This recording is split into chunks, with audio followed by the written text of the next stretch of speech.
Hello students, I am Son Gosana and this is the English grammar. Subject and predicate is the topic. Class 6th. Let's start. First of all,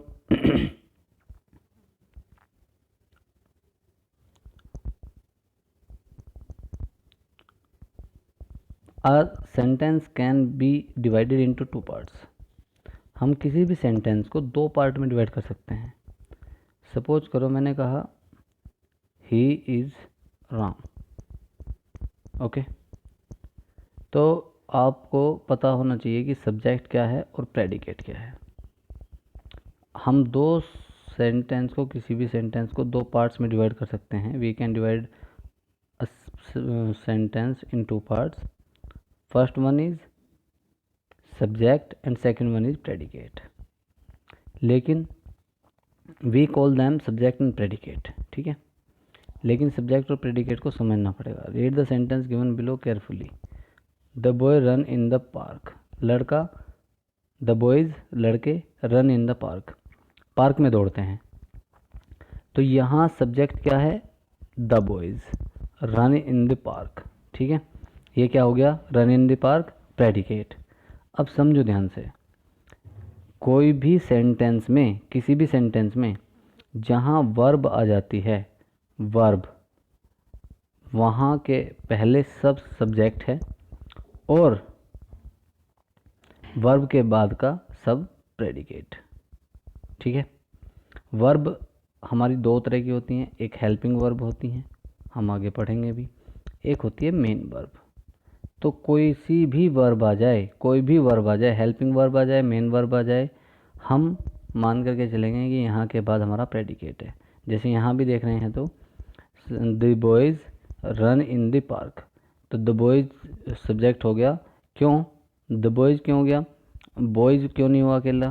क्योंकि ये run के पहले सब कुछ इसमें predicate ही है, subject ही है. The boys he subject है. ठीक है, और ये रन रन हमारी है वर्ब होती है. रन माने दौड़ना. एक्शन को डिनोट करने वाले वर्ड जो होते हैं वो वर्ब होते हैं. हम पढ़ेंगे इसे बाद में, पूरे विस्तार से पढ़ेंगे. तब तक ऐसे ही काम चलाना पड़ेगा. Which part of the sentence, which part of the sentence name the person और थिंग. जो भी हिस्सा पर्सन का या चीज़ का नाम बताए उसे हम क्या कहते हैं? सब्जेक्ट कहते हैं. जैसे द बॉयज़. ठीक है, अब आ जाइए. So the boys in the first part of the sentence about which we are talking, it is the subject of the sentence. हम द बॉयज़ के बारे में बात कर रहे हैं तो द बॉयज़ क्या हो गया? हमारा सब्जेक्ट हो गया. क्लियर है? नहीं समझ में आया? चलिए, जिसके बारे में बात होती है, यानी कि जो एक्शन को कर रहा होता है, एक्शन को कर रहा होता है, वही सब्जेक्ट होता है. Second part run in the park says something about the subject. और जो सब्जेक्ट के बारे में कहा जा रहा है कि वो कर रहा है या हो रहा है उसके द्वारा, वो सब क्या है? प्रेडिकेट है ना. It is the predicate of the sentence. ये सब सेंटेंस का क्या है? प्रेडिकेट है. ठीक है, चलिए सेकंड में अब आ जाइए आगे. उसने बोला the subject is usually place before the predicate. Usually तो क्या होता है? यूजुअली है ना, not every time, but usually क्या होता है कि सब्जेक्ट को प्रेडिकेट के पहले ही प्लेस किया जाता है. सब्जेक्ट को प्रेडिकेट के पहले ही प्लेस किया जाता है ना. जैसे नीचे दिया हुआ है, this story is very interesting. अब आप देखेंगे यहाँ पे जैसे ये इज से स्टार्ट हुआ. ठीक है, दी मैंगोज आर वेरी स्वीट. तो यहाँ आर से स्टार्ट हुआ. आर हेल्पिंग वर्ब होती है, इज हेल्पिंग वर्ब होती है भाई. Radha wears beautiful dress. तो वियर्स क्या होती है? वर्ब होती है. हेल्पिंग वर्ब नहीं होती, वर्ब होती है ना. अच्छा, the man standing there. The man standing there is my uncle.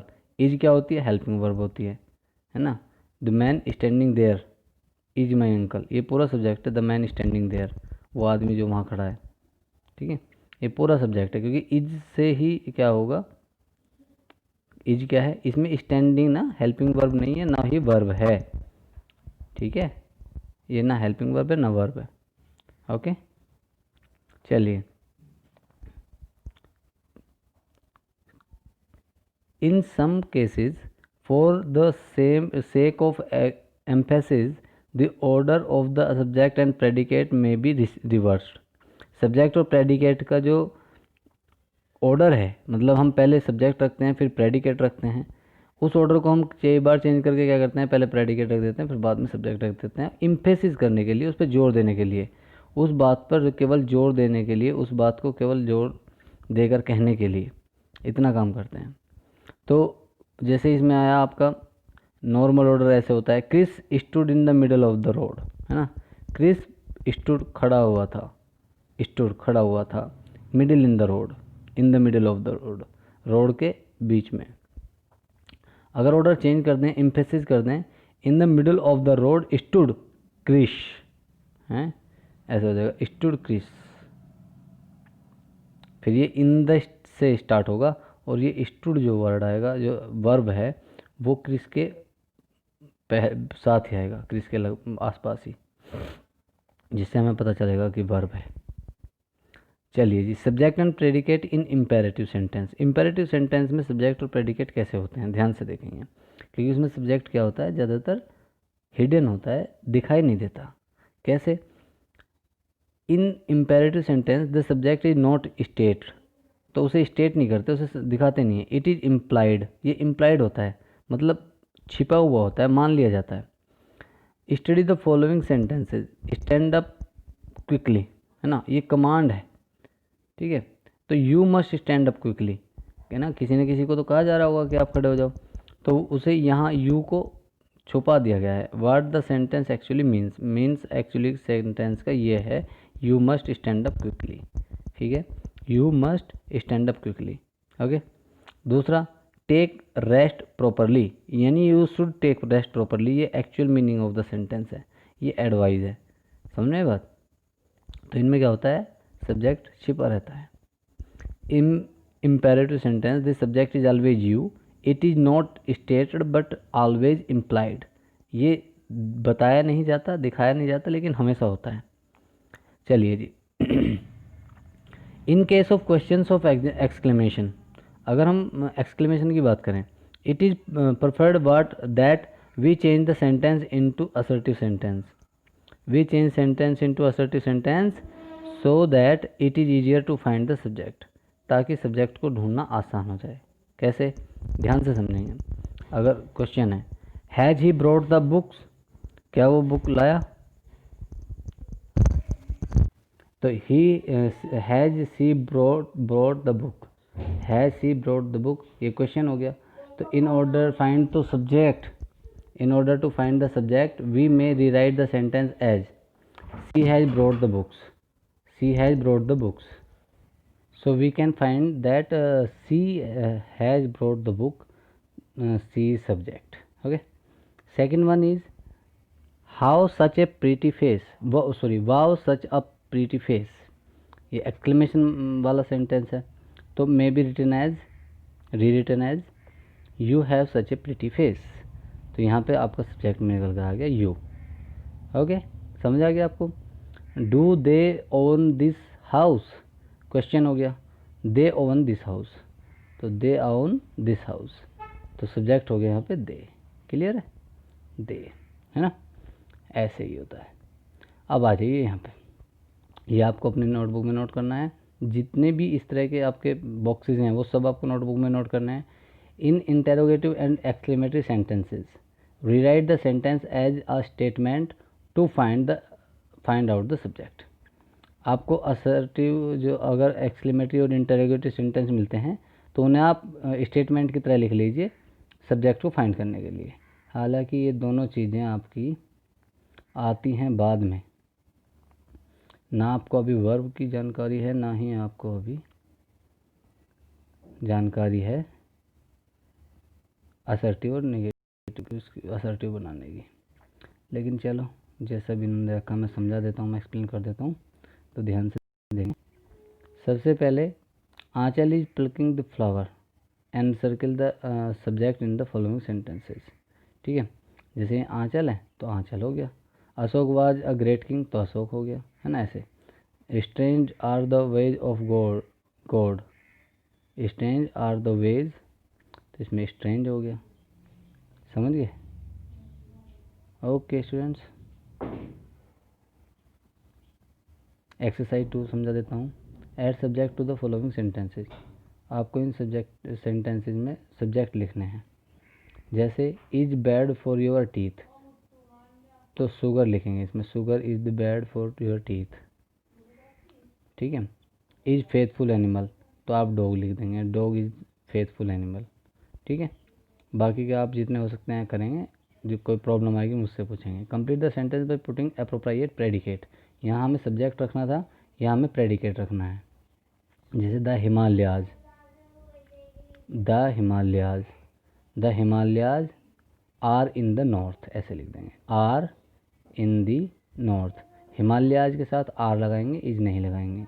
The Himalayas are in the north, है ना। The sun rises in the east, ऐसे बना देंगे। कुछ भी सेंटेंसेस बना सकते हैं, बस सही सेंटेंस होना चाहिए, उसके साथ वर्ब वगैरह सही लगी होनी चाहिए, बाकी सब कुछ चलेगा, कोई प्रॉब्लम नहीं है। चलिए जी, नंबर 4 पे आ जाइए। एक्सरसाइज नंबर 4 क्या है। जैसे यहाँ पे आपको मिले हुए हैं कॉलम ए और कॉलम बी, एक में आपके सब्जेक्ट लिखे हुए हैं, एक में आपके लिखे हुए हैं प्रेडिकेट। तो सब्जेक्ट आपका जैसे हो गया द सुनामी वेव्स, अब आपको इधर प्रेडिकेट दिखाई दे रहे हैं, उन प्रेडिकेट में सबसे सही वाला आप चूज कर लीजिए, उसके साथ इसे मैच कर दीजिए। कैसे, has painted the fence colourful नहीं बनेगा, help student with this time management नहीं, cook delicious food, is sweeping the floor, killed thousands of people, killed thousands of people, this tsunami waves, क्योंकि वो बड़े डेंजरस और मतलब बड़ी खतरनाक होती हैं, तो यहाँ ये वाला चल जाएगा, this tsunami waves killed thousands of people, है ना, समझे बात। ऐसे ही द गंगा, अब गंगा के लिए अपना देखिए, कुछ ना कुछ तो अप्रोप्रिएट होगा। Is called the father of the nation नहीं, आर सोइंग सीड्स ना, इज एन इम्पोर्टेंट स्किल नहीं, इज स्वीपिंग द फ्लोर, ये हो जाएगा, इज स्वीपिंग द फ्लोर, ये हो जाएगा, इज स्वीपिंग द फ्लोर नहीं, हाँ ये हो जाएगा स्वीपिंग द फ्लोर, है ना। द पेंटर, पेंटर देख लीजिए,